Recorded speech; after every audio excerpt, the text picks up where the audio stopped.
that we talk a lot about,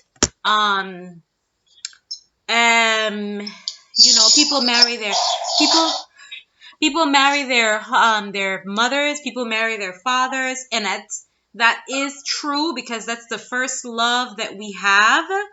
And so one has to be very one has to be. You started recording already? Yes, I have. Have you started? I think we can begin. Yeah, we can begin with that. We can table that for a specific session, Yeah. So yeah, sure, no it's problem. gonna be in my book too. All right, so let's get started. Hey guys, welcome back to my channel. I know the long overdue and much anticipated conversation about relationships, and we were coming into this conversation because a few of our clients were having some questions about their self-development and how their self-development is affected by different aspects of care versus maintenance. And Mom, I think one of the things that we started talking about or started touching on was self-awareness. How aware are you of yourself or the person that is you that is coming into this relationship in terms of what you're expecting, what your expectations are of your role as a partner and your role of your partner. And I really like this because when you're aware, I was sharing when I got the feedback that when you have the awareness that there's a distinction to be made between care and maintenance, then you have a better understanding as to what it is to have a successful, productive relationship. Because the difference between care and maintenance is that when you care for someone, there are very specific ways of caring for that person.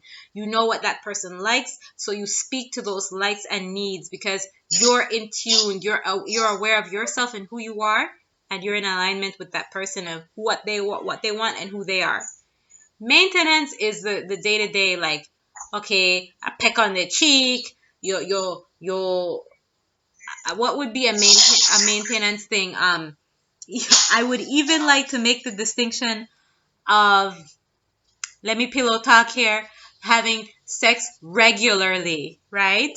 That can easily fall into the category of maintenance versus care, because you were telling me, Mom, about your friend who said that he could have sex with 3 people in a day and he doesn't even really care about them. It's just something that he does. Whereas when you're connecting with this person in a intimate setting, you're being intimate with that person, you're sharing your heart, you're sharing your concerns, you're sharing your soul. That's totally different, and that is intimacy, and that might not even have anything to do with the sexual act. So just throwing that out there. We have a structure for this conversation, and that is where I want to start. Oh, that's deep. Well, good to be here again. I wanted to respond to the issue of awareness, and awareness could be, it's very important, and awareness is important in the sense that it can give one an idea of how to interact in relationships. And awareness is something that comes from self, and it can come from a friend or a relative or someone pointing out something to you. And I'm very interested in awareness from childhood. Like if we go through the rites of passage, depending on how your parents felt about your coming into the world, whether you were wanted or not wanted, even from in the womb, you can become aware as to whether you were wanted from within the womb. The conversations around if your mother and father are in a relationship that is controversial, you pick that up. So that awareness becomes from before you are born. Yeah. And so it's very important how to speak to children and what to speak to children. And a lot of the awareness can be not necessarily physical or from the mind, it can be something you cannot put your finger on, but it can be like from your gut, a sensitivity. Right. So like I always watch children, girl children and boy children, and see like the behavior of the child from birth, gives a sense of what is going on with the mother or with the family or with the environment that the child is in. If a child is crying all the time, that gives a sense of awareness of that child, even though the child might not be able to speak in the language that we are speaking. That child is being sensitive to a lot of things that are going on Right. with the mother, because especially if the child is being breastfed. I remember once I was taking care of some grandchildren, and I was so thankful that my son and his wife pointed out to me that they could hear from the sound of my voice and the way I was speaking to the children that something was going on with me. And I was so thankful that they brought it to my attention, because I needed to be aware of how I was impacting these children. And childhood wounds are go very deep in affecting how women, young girls, search for attention in relationships. So that is a level of awareness that I would like to pay attention to, because sometimes we would not have patience with what seemed to be fluffy and silly behavior of young women. And that goes to the root. The root is what is the sense of self in seeking a relationship with a male, and how does that young woman perceive that relationship? Why is she in a relationship? Why am I in a relationship with a man? What am I expecting? I think it also points to awareness as how aware you are of what the relationship means for you in terms of your need for fulfillment. I really like when we talk about life-giving relationships, some relationships being designed only to be temporary. They're there for a purpose. And so the purpose of this relationship is to give one the opportunity for awareness, although you don't need the relationship for that awareness. But the relationship is there as, to make you feel like a woman again, or for you to uncover and understand certain things about yourself. And once that is complete, it's not like the relationship ends, but it transitions into platonicness. So it ends, the interaction then ends. Let's say it like that, yeah. So you don't break up, but you move on. And what tends to happen, and we were talking about this last week with the juicy fluffy topic, is that what tends to happen is that women especially find themselves in a situation where they're trying to make a temporary relationship permanent. And I'll give an example. Let's say you and a young man come together, or a woman or a man come together, and you conceive a child. And you stay together because you have a child. And you have nothing else in common but this child. And because you have nothing else in common but this child, or maybe you might be even polar opposite. So not only is the relationship not beneficial, it is difficult because you have so many things that are polar opposite. That is that is what a lot of people find themselves in, a situation where, okay, I'm going to marry this person because we have children, or I'm pregnant for this person, so I have to get married to them and then create this life. And then what happens is that you live a very unhappy, unsatisfied life, because you did not end the relationship at where it was supposed to end, which is it was there to create this being. And this being has a purpose. And this being is a reflection of that love. But now that being is what is now important, and not the relationship that it came from.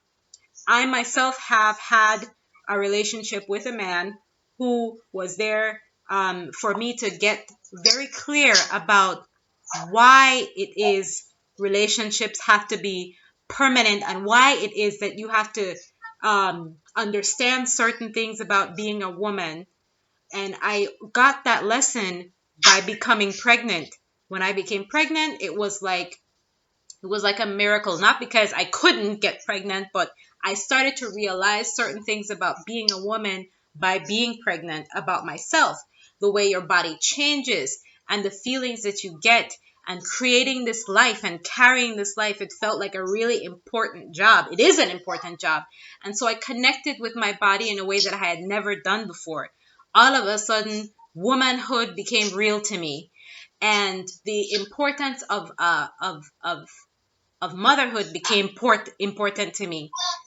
And because me and the person I was in a relationship with, the father of my child, had difference in opinion about how to raise children and how to see as a unit in terms of what it means to have a family, that relationship was life-giving. It literally gave me life. And after that, it had to end because we were not in alignment with each other. Not that there is a wrong and a right, but we were just not in alignment. And I became clear about that alignment not being there by having that conversation afterwards. So, and that's why I say there's no right or wrong, because I had to have that experience in order to exercise the ability to get clear about what a father, a husband, and a partner looks like. And I saw that by seeing what it didn't look like for me in this individual. And so I'm very thankful for him, because he gave me a great gift. My first child, what that I had brought forward, who I had an opportunity, who will love me and I will love like nobody else. You experience that unconditional love for the first time when you hold a baby in your arms that you helped to produce. And I know it might be different for everyone, but that is a magical, miraculous experience that was deeply spiritual for me. And so it's not that she was a mistake; she was a surprise, and is a conscious discovery of who I am as a person. And I want to make the distinction between that experience being uncovering who I am as a person and defining myself by the relationships that I have. It's very different, because when I interact with people, people give me feedback about myself, where my limitations stand, where I need to grow, opportunities for development. And so I don't rely on them. I'm good either way, but I'm happy to share so that I can get the feedback, so that I know how I can better interact with the people that I love. And so I'm very grateful that I had that experience, to have that child at that time in my life where I was a young adult. Now that I'm older and married and have had another child, I am able to see and carry on a lot of the different things that I learned in that relationship with that individual, that I was able to change over time because of the experiences that I had. And it has made me more convicted and strong in things like why spirituality is important, why self-development is important before you're getting out of marriage. Because having those things will help you to get the husband. And when you get the husband, then you realize it's not even about the husband. You never need the husband. The husband is just the complement, the complement of you and your experience. And then you realize that there is no fixed way to be married. There's no fixed way to be a wife or a fixed way to be a husband. We are constantly growing and learning. So you don't arrive, you are being. Because the 20-year-old Nehanda is not the almost 40-year-old wife Nehanda. And so and that's what I always tell my daughter when she's like, you make Apollonia do what she want. Like, yes, because that was then. When you know better, you do better. So that's my feedback. And since then I've read a lot of books. Like, I want to maybe link them below. Mom, I know we talked about Act Like a Lady, Think Like a Man. Yes. You remember the time where you handed me that book? how to survive your divorcing boyfriend, because I was just in a relationship and I thought I have no choice, I don't know how to deal with this person. This person has such a big present personality and is very a lot, those people when they walk into the room, they take over the whole show. He was one of those people, guys. He was divorcing his wife, or he had divorced his wife, or something? He was separated and was divorcing his wife, and my rule was that I would never date a man who is married. And so he divorced his wife later on. But while he was getting the divorce, he was giving me a lot of specialness. And so in the book, the lady it's a book. It's an entire book. And she says a lot of great... she says a lot of great things. I read the book from cover to cover. But Holy Spirit, take control. You just picked it up off the shelf, put it in my hand, and I put it in my bag, and I just never look back. And she says, you can always put the relationship on hold. You can end it completely, or you can continue as if nothing had ever happened. But get clear. You have a choice. You don't have to do anything. And ladies, I have done this even in my own marriage before we got married. I was at that place where I was like, in order to get this relationship, in order to keep this relationship, I have to be willing to lose this person. Because if you are not convicted about who you are and what you want, you will compromise too much. You will compromise yourself, and you'll end up resenting that person for the decisions that you in the end essentially made. And not only will you do that, but you will give the message to the individual that everything is up for discussion and they could treat you however they want. So we like to say Jesus, take the wheel, because you're gonna need him when people try your patience. So I would like for you to interject there, Mom. Sure. Well, I am very excited by what you're sharing, because it always brings me back to square one, which is the most important relationship, is the awareness of self. And once that is the focal point, like you would like to say, get a life. That is the center of everything. And so the relationships with others then radiate from that center. So I am not waiting for another human being to make me happy or to compliment me.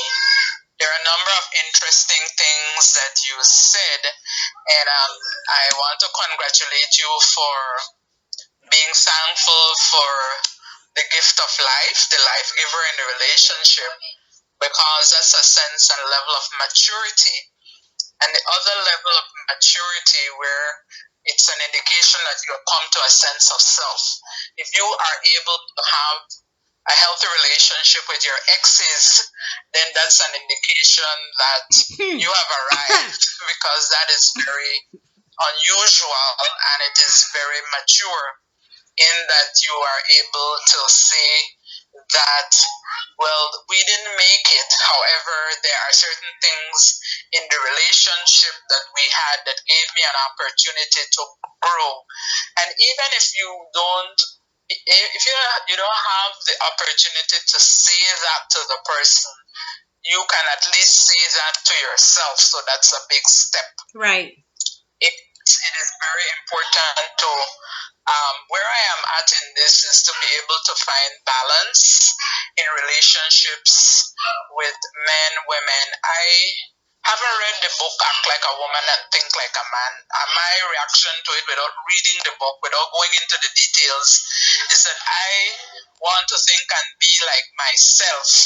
Although I hear the points of that title, I was sharing with some friends of mine that I'm very comfortable in my relationships with men. And I've always been like that And growing up as a girl, I have good friendships. Right. I sometimes would be like one of the boys. Where I have had to mature is when I cross the boundary of having an intimate relationship. And by intimacy, I'm not just talking about physical intimacy, because I can have intimate relationships which are not based on physical, in terms of the level of communication I'm having with that person. And so I think it is a very beautiful thing to be able to do what we are doing now, which is to be aware and speak about these matters. I would want to invite us women to listen to men, because our way of looking at relationships is very different from theirs, and therein lies a confusion. And I think I was suggesting to you earlier that one of the things I would welcome is for men to speak honestly about how they see relationships. And if a father or a brother or an uncle would say to the girl children or the women in their lives, listen, if a guy says you so and so and so, or does so and so, it doesn't mean that he's committed to you. This is what it means when he does and he says that. Right. So that is a class that I would like to offer and to organize.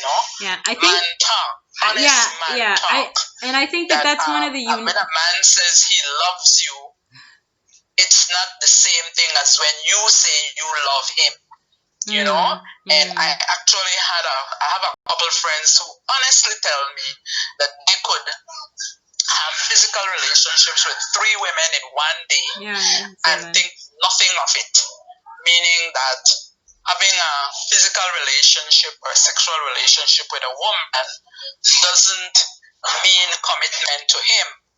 For him, while for us as women, when we cross that border, that's it. We are surrendering and planning all kind of wedding dates, what kind of wedding ring we want, and what cake we're going to get prepared, and everything like that. I appreciate this conversation very much, because therein comes the fluff, as we call it. Yes. The man smiles at you 2 times.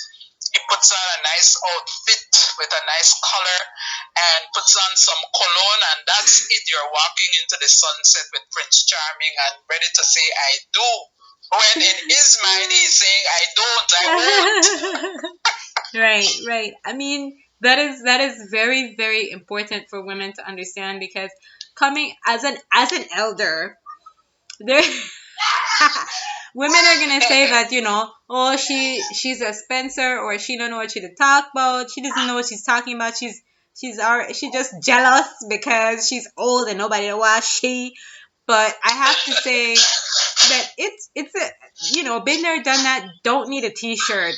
Dating in today's day has changed, and I've been out of the game for some almost 10 years now, maybe a little bit more than that, because Simon and I have been dating on and off. But I think that was the hardest thing. That's why I go back to the spirituality aspect, and that clarity and awareness that gives you the ability to stay strong. Because homeboy was fine. He was, like you said, a cologne and a nice suit, and you get temptation is real. The devil is real, and you think that, okay, maybe I'll wait until, or maybe I'll only do it this one time.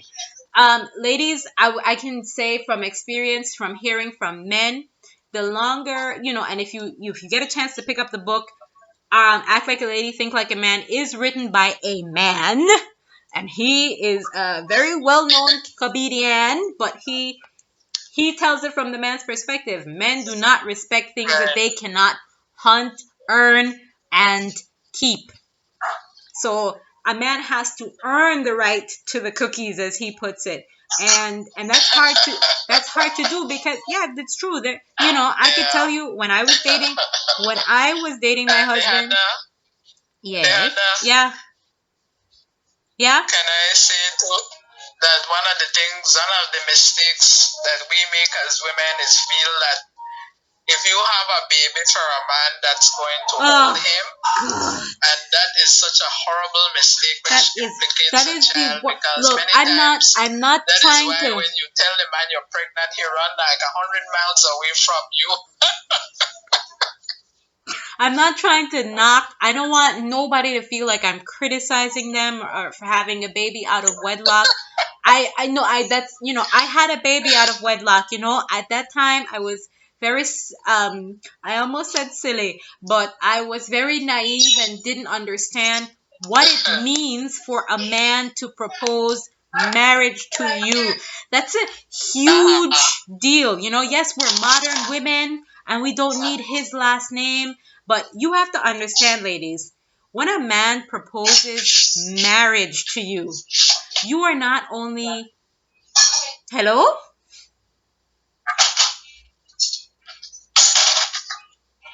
Hello? So sorry about that.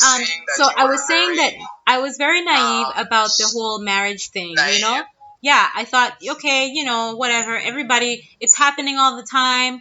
But this is a legal binding contract that is hundreds of years old. And yes, we're living in a very progressive time and um a very modern time where women don't need men for this and that.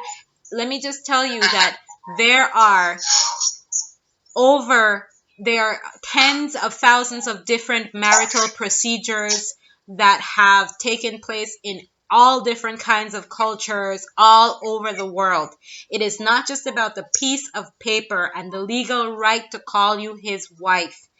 A man is stating his unconditional commitment to providing, protecting, and professing that you and him have agreed that you love each other and you will work together under any circumstances. That is what marriage means. And when he gets to that point where he is willing to give up Rome, this is not just about the paper. This is the giving up of the possibility of a new woman that is saying more about who you are and who he is than it is about the piece of paper or the legal right or the contract or the property or whatever. And so when a man won't do that and just say, let's just a minute, mom. Just let me finish this. Just let me finish this thought. When a man proposes marriage or does not want to propose marriage but wants you to have his child, a human being which will connect you and him for the rest of that child's natural life, he is asking for the cake and eating it too. I hope that's a universal expression that he is getting the milk without buying the cow. He's what's another expression that I can use in this case? Anyways, we gotta wrap it up soon, so please continue, mom. Yeah, I was just going to say that a very good friend of mine shared with me that marriage is a business relationship.